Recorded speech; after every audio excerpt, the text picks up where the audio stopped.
Hey guys, in this video I'll show you how to clear queue on Spotify. First I'll go ahead and launch the Spotify app, so just click on this.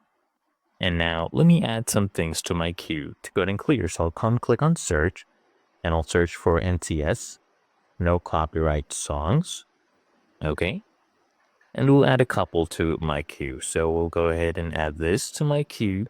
Just click on these three dots and then click on add to queue. There we go. This one as well.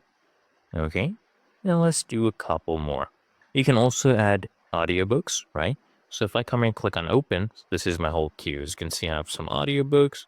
We have a bunch of music as well. And to clear your queue, it's really easy, really simple. Come here at the top right and just click on clear. There we go. It is clearing all your queue. And as you can see, the whole queue has been cleared, except what was actually still playing. And it's really that easy and simple.